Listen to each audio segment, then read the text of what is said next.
The sirens cut through the night like a warning no one could ignore. Red lights flooded the quiet suburban street as the fire engine screeched to a halt.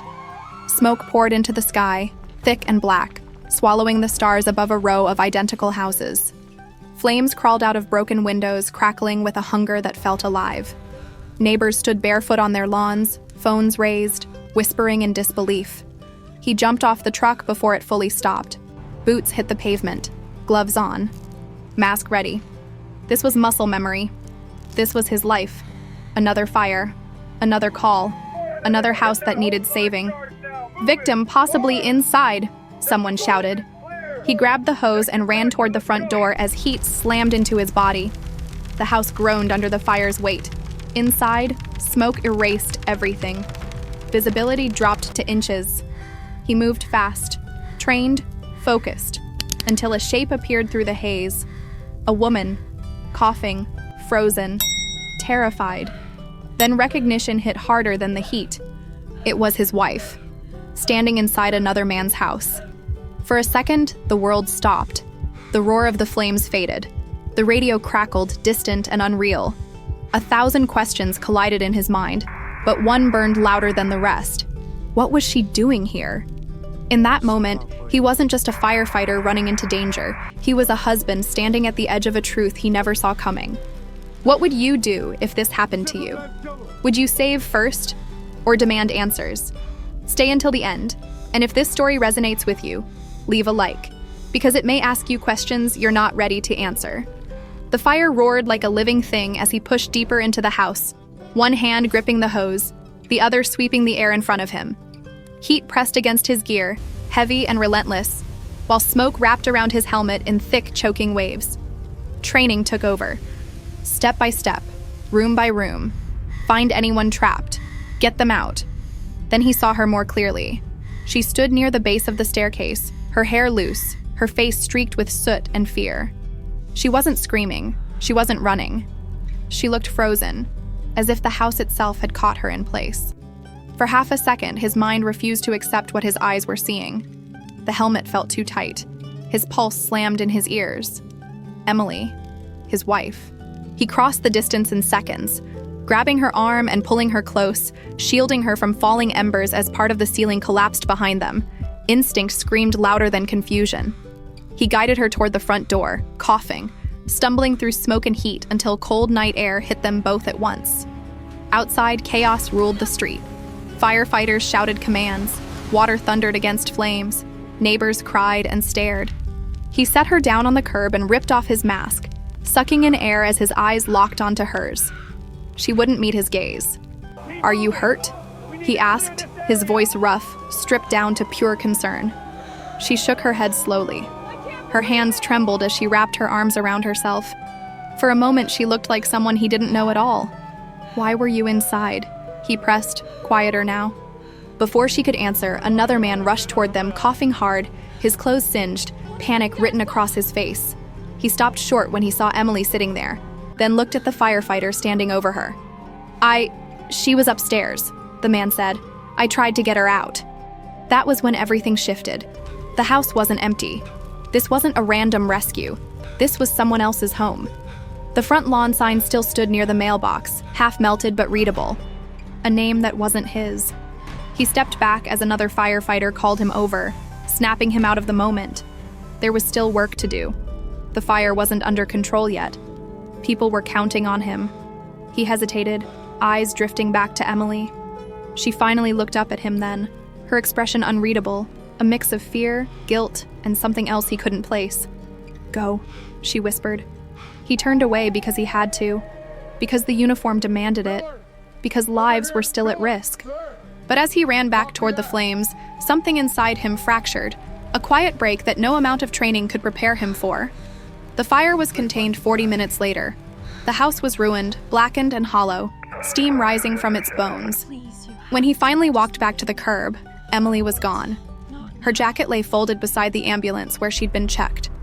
The other man stood a few feet away, speaking to an officer, his voice low. No one looked at him as he approached. No one needed to. He drove home alone that night. The house felt wrong the moment he stepped inside. Too quiet. Too still. Emily's keys were missing from the bowl by the door. Her shoes were gone. On the kitchen counter sat her phone, face down, as if she'd left in a hurry. He didn't touch it. He sat at the table instead, still smelling smoke, replaying the image of her standing inside another man's house while his own burned quietly from the inside out. He didn't sleep. The shower barely cut through the smell of smoke clinging to his skin, and when he lay down, the mattress felt like it belonged to someone else. Every time he closed his eyes, he was back in that hallway, the air turning to fire, the shape in the haze becoming Emily. Not hurt, not trapped the way victims usually were, just there. At dawn, he rose and walked the house like a stranger, opening closets he already knew, staring at the gaps where her things should have been. 2 hangers missing, a drawer half emptied, the mug she always used, the one with the chipped handle, gone from the dish rack. It wasn't a sudden disappearance. It was a decision, started before the sirens ever reached that street. His phone buzzed with a text from his captain about paperwork and debrief, another from his mother asking if he'd seen the news. He ignored both. He turned on the TV instead. The local station had a shaky clip of flames and flashing lights, a headline bar calling it a late-night house fire in Westbrook. The reporter stood in front of the blackened structure, hair whipped by the cold wind, speaking about an investigation into the cause. Then a still photo flashed. The house before the fire. 2 stories. White siding, neat shrubs. A name appeared under it, pulled from public records. Liam Carter. He froze on the couch, remote in hand, watching the name as if it might change. Liam Carter lived on the other side of town, not close enough to be a neighbor, not someone you'd bump into at the grocery store, not a name that had ever come up at their dinner table. Yet Emily had been inside his house, in the smoke, in the chaos, close enough that Liam sprinted out behind her like he belonged in her story. He sat there until the news looped into weather and traffic, then stood and grabbed the keys. The drive to the station felt automatic, streets passing in gray morning light. At the firehouse, the garage smelled of diesel and coffee, the usual comfort. Today, it felt like a set built to convince him life was normal.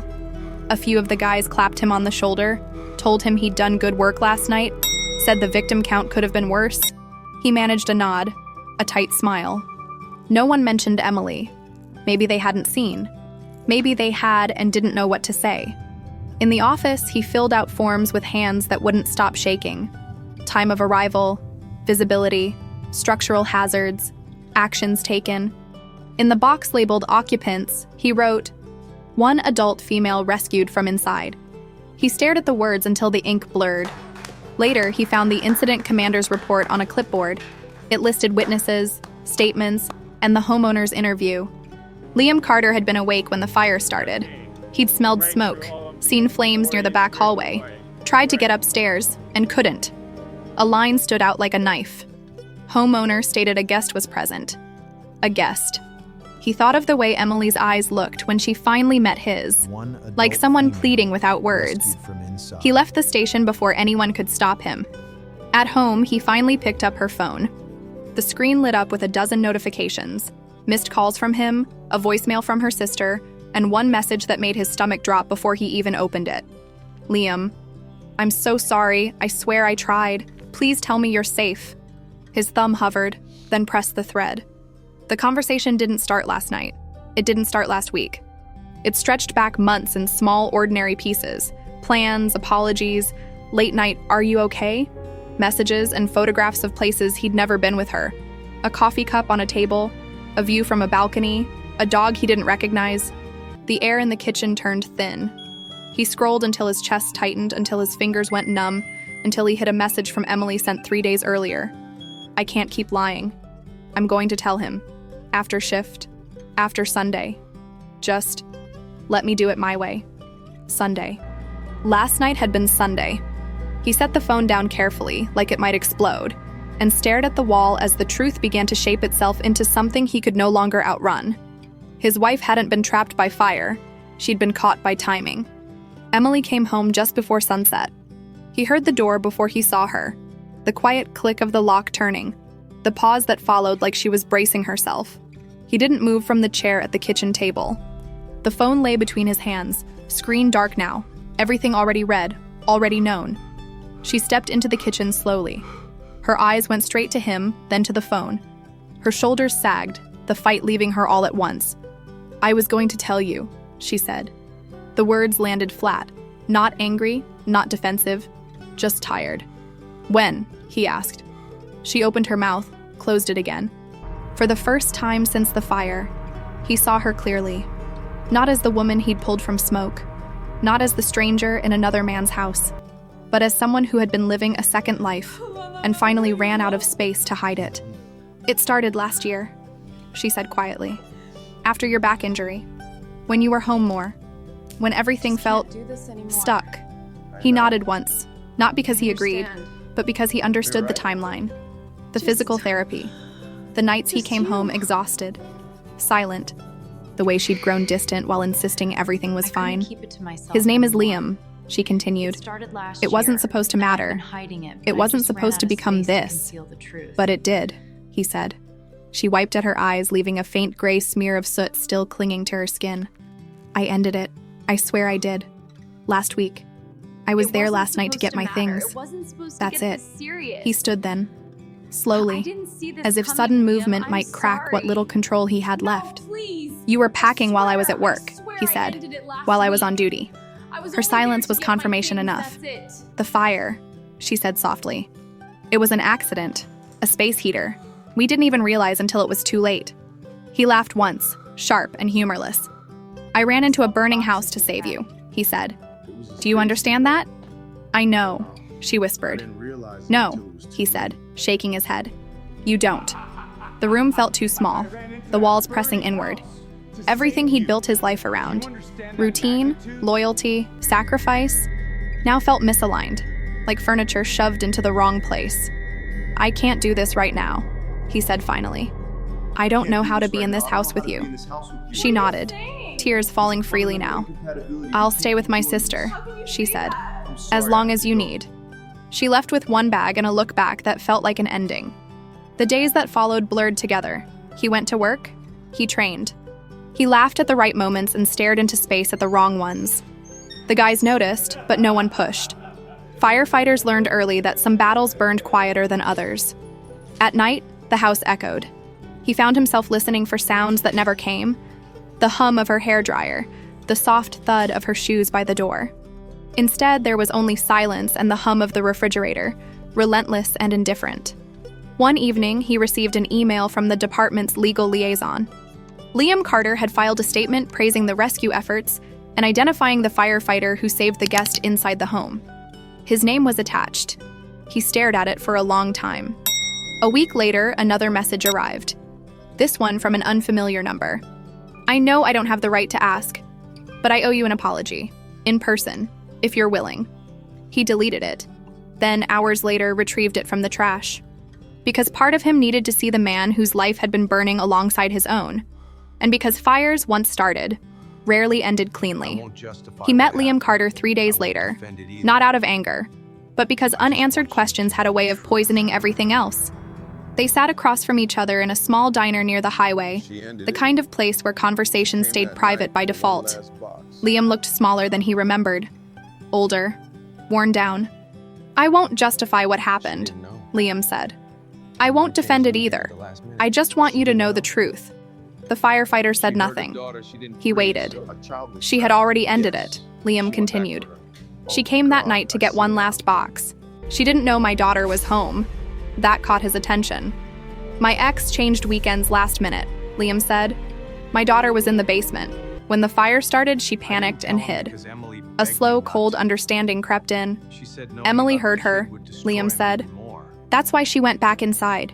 Not because she was confused, not because she froze. She went back because a child was trapped." The image of Emily standing at the staircase shifted in his mind. The hesitation, the fear, not guilt, but choice. "I didn't tell you because she begged me not to," Liam said. "She said if you knew there was a kid involved, it would destroy you even more." Silence stretched between them. "You saved her," Liam added. "Both of them.